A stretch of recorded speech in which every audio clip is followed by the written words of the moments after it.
Hey, it's Kelli Lemon from the Virginia Wayside Furniture Studio for another episode of 8 at 4 presented by Massey Cancer Center, where we're highlighting 8 topics you should know in Central Virginia. And this week we're throwing it back to one of our first episodes of the show, where we take a look at Hatch Local before it even opened. And we're celebrating the 100th anniversary of the Poe Museum and talking urban farming. All right, let's do it.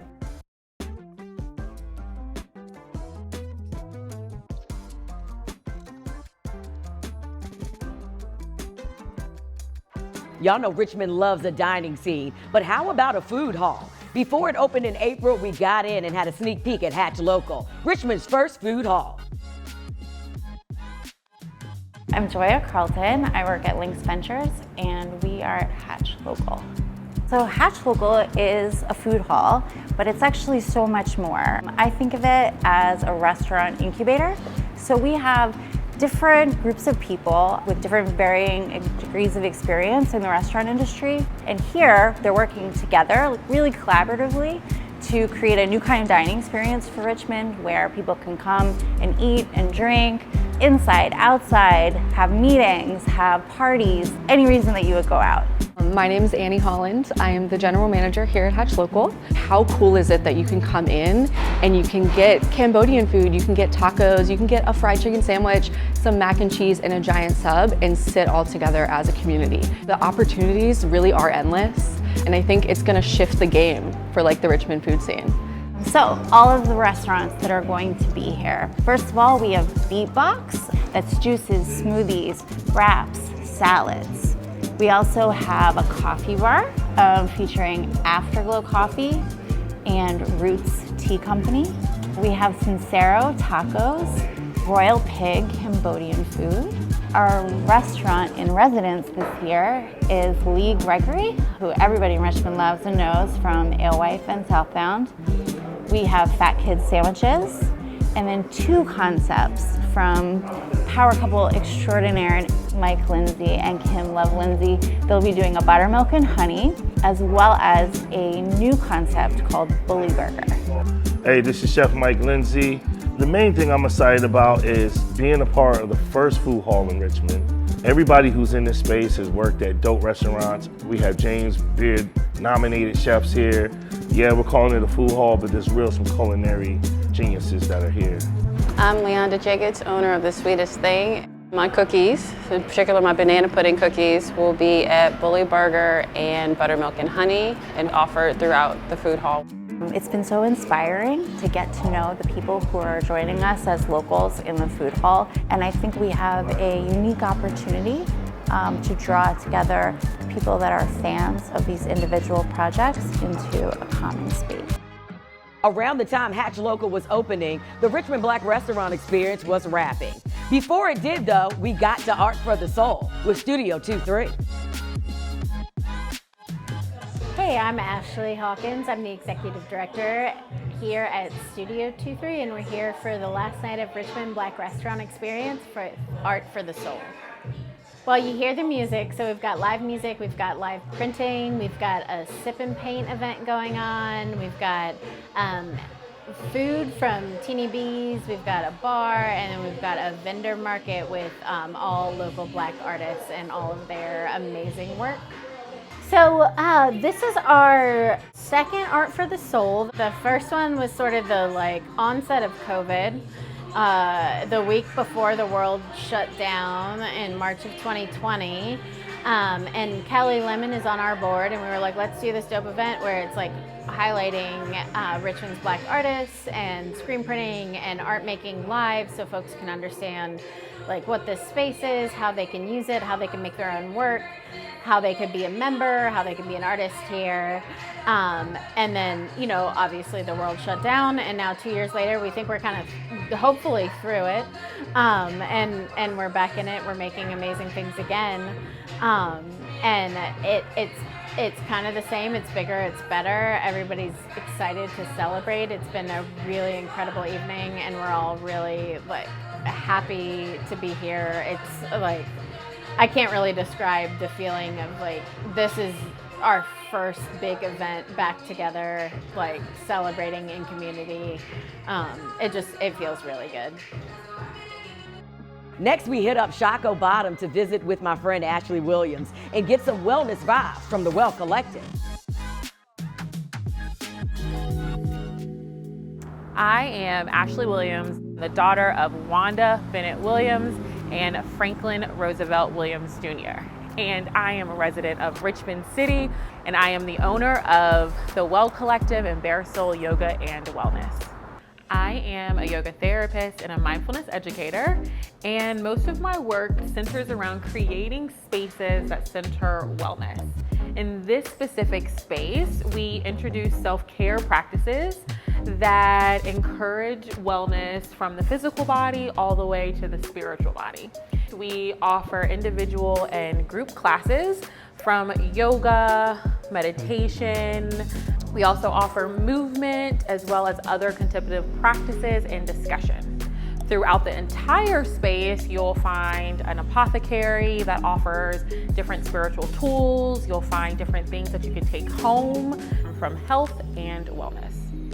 It was important for me to create a space that was accessible for other wellness entrepreneurs and businesses to offer their services, because there's a lack of sustainability when it comes to creating wellness businesses because of lack of resources, lack of physical spaces.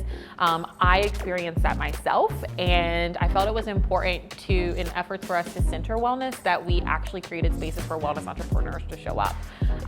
As a Black wellness entrepreneur, I also noticed that there's a lack of representation of wellness entrepreneurs in the wellness space, and so that's been really important to me to create that avenue. And then also just community. I think it's really beautiful when we can all walk in and find all of us in one space as well. From inner wellness to actual health, Duran Chavis believes we should be able to grow everything we eat. Here's more on urban farming. So my name is Duran Chavis. I am the director of a nonprofit organization called Happily Natural Day. We promote health, culture, and social change through urban farming and urban gardening throughout the Richmond region. Tonight we had the premiere of Black Space Matters Season 2. It's a show that focuses on Black land stewardship. We were able to interview Black farmers from across the region and investigate their reasoning as to how they got into the work and what kind of practices they're implementing in their spaces and what kind of things they feel are important for people to know about urban agriculture, rural agriculture, farming, sustainable agriculture, you know, those different topics. Everybody has to eat. It doesn't matter what your race is, what class you might find yourself in, what education level, sexuality, gender, religion. Like, eating food cuts across every category we might try to define and box ourselves into. And the question becomes, who's growing the food? And how did the food get to your plate?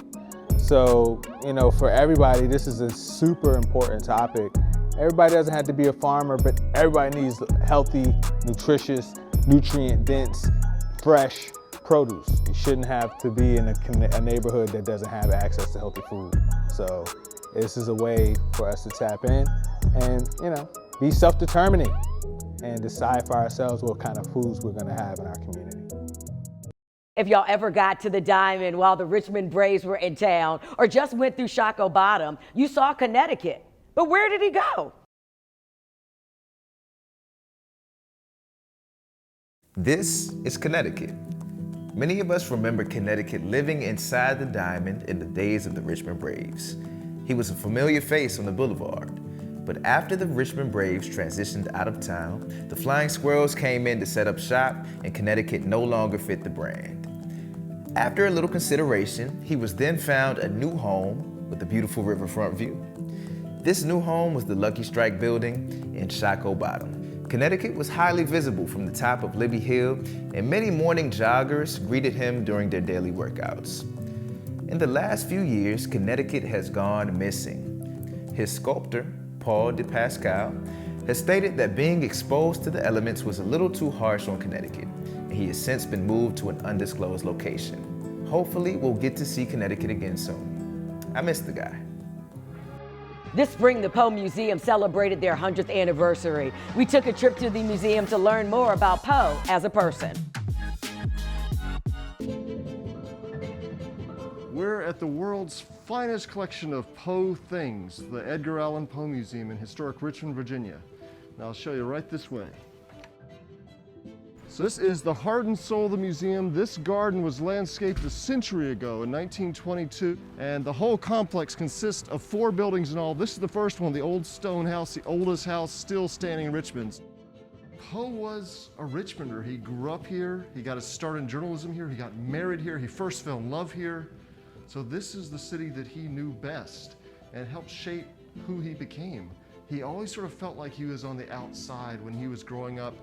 He never knew his father or his mother. His father abandoned the family, his mother died when he was 2 years old, and he got taken in by foster parents, but his foster father never really considered him part of the family, never included him in his will, never legally adopted him, and always used to remind Edgar that he was only with them out of charity. So Poe always felt like he was on the outside looking in, that he didn't quite fit into Richmond high society. He grew up reading Lord Byron, the British poet they called mad, bad, and dangerous to know, the guy who swam the Hellespont, the guy who ran off to fight the Greek Wars of Independence, and Poe said, I want to be like Byron when I grow up. I want to be just like that guy. Byron would dress in black, wear his hair all wild and curly, have love affairs all over Europe, and Poe said, that's what I want to do. I want to be a rock star poet like him. So Poe was creating a persona. He's creating this image of himself. When years later, when somebody asked him for some biographical information, Poe sent him the whole story. He said that, oh yeah, I'm 2 years younger than everybody thinks I am. Then I graduated first in my class at UVA, took off to Europe to fight the Greek Wars of Independence, but got captured and sent to St. Petersburg, Russia, was rescued from there, had all these adventures in Europe, all completely made up, but that's the image that Poe created for himself. Maybe he wasn't happy with reality, so he just created a whole new reality. Poe wasn't just about darkness. He wasn't just about writing terror tales. He explored the whole range of human experience in his works. So he wrote comedies, he wrote love stories, and a lot of love poetry. But we tend to remember him for the horror stories. It's not because he didn't write the other things, it's because horror is a genre that's really stuck with us. And one of the great things about Poe's horror stories is they're really adaptable. He liked to write about people just like you or me, that went a little bit mad sometimes. He was one of the early people who really understood that we're not entirely in control of our own minds, that behind the ego that's telling us what we should do and what we should think, what's the right thing to do, there's some dark voice he called the imp of the perverse, telling us to do the wrong thing for the wrong thing's sake. And usually we're able to hold it back. He explains that sometimes we'll be on the edge of a cliff and it's telling us step just one more step, but we know to hold back. But what happens if we don't hold back? That's when we get stories like The Black Cat or The Telltale Heart. He was expressing his own view of the world, which unfortunately tend to be a little bit dark sometimes. And it's not his fault. It's when he was a kid, his mother died. When he was 14, his first love died. When he got married and thought things were finally gonna go okay, then his wife got tuberculosis and she died young. So it's one tragedy after another. So when he was writing poetry, he thought, well, I gotta write good poetry. How do I know what's good? He said, a beautiful poem has to be sad. He said, well, how do you know what beauty is?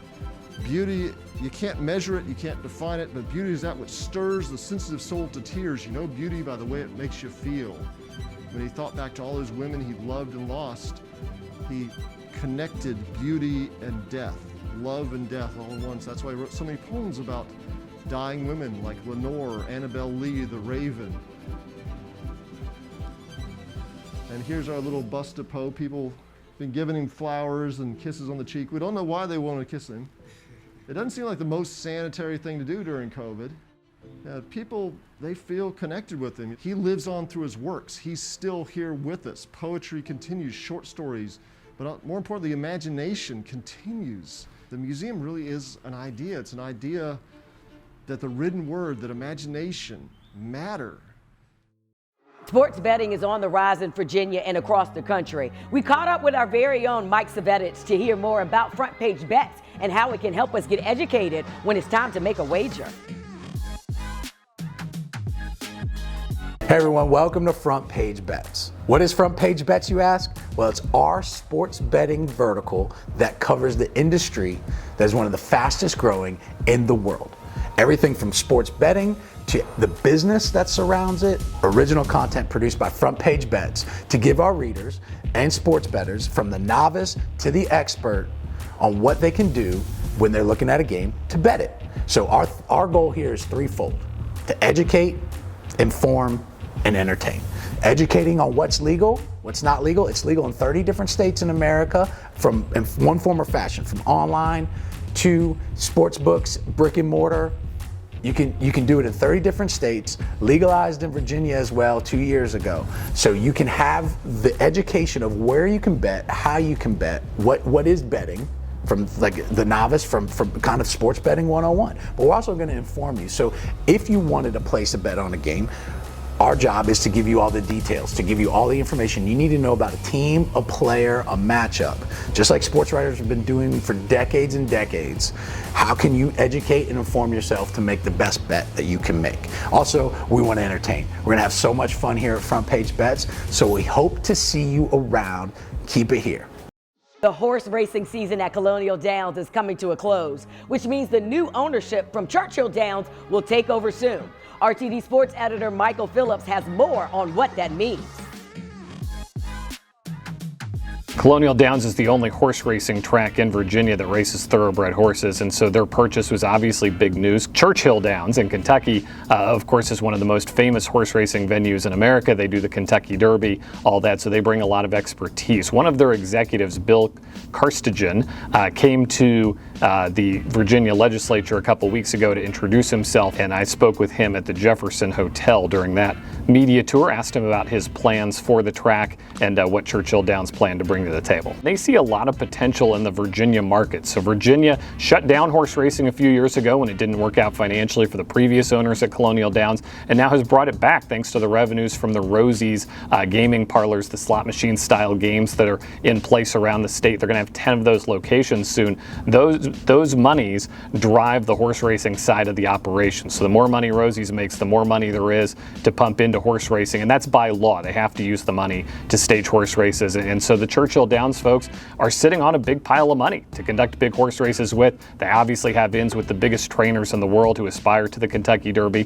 One of the things they said was they want to hold a Kentucky Derby qualifying race here in New Kent, Virginia at Colonial Downs. I think a lot of people will be very excited about that, but they also want to improve the day-to-day product and just get more people out to more horses, better horses, a higher level of competition than has traditionally been in Virginia. One of the things about Colonial Downs is they've moved to holding races during the summer, during the daytime, on Monday through Wednesday. They've been racing Mondays, Tuesdays, and Wednesdays during the day. That's a terrible time for spectators, of course, but there's a business reason for that. There aren't a lot of horse tracks conducting races Monday afternoons, and so people who are looking for simulcast betting, cell phone betting, they put them out on TV, on various television networks. You bet from home is a very big thing right now, so they have a monopoly on that Monday afternoon horse racing market. Now, what Churchill Downs says is that they want to expand. They want to go to night races, weekend races, times where more people can get out to the track itself. The sale to Churchill Downs won't officially close until the end of this year. So this year's racing will be conducted as normal at Colonial Downs.